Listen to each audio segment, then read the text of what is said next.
சில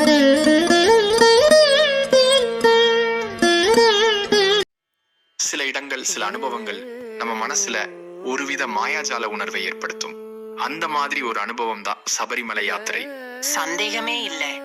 சபரிமலை யாத்திரைனாலே நம்ம எல்லாருக்கும் மனசுல ஓடுறது ஐயப்பன் சன்னிதானமும் அந்த மகத்துவமான சூழலும் தான். சரியா சொன்னீங்க.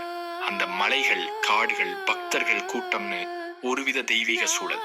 அந்த சூழலோட ஒரு முக்கியமான அங்கம் அங்க கிடைக்கிற நெய் பிரசாதம். ஆமா, அந்த நெய்யோட மனமே தனிதான். சொல்லுங்க, எங்க வீட்டுல கூட சபரிமலை போய் வருஷக்கணக்கா அந்த நெய்ய பத்திரமா வச்சு பூஜைல வைப்பாங்க. அந்த நெய் கெட்டு போகாதுன்னு சொல்லுவாங்க. நிறைய பேர் அப்படித்தான்.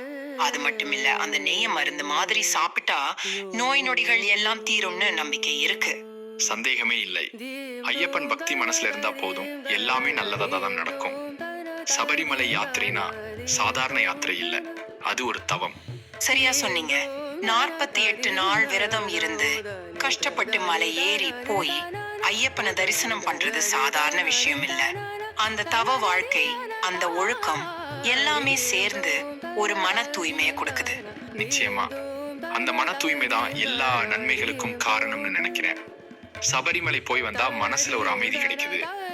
எல்லா பிரச்சனைகளையும் மறந்துட்டு ஒரு புது எண்ணத்தோட வாழ்க்கையை தொடங்க முடியுது. சரிதான். ஐயப்பனை நம்ம எல்லாரையும் காப்பாத்துவாரு. சுவாமியே சரணம் ஐயப்பா. சுவாமியே சரணம் ஐயப்பா.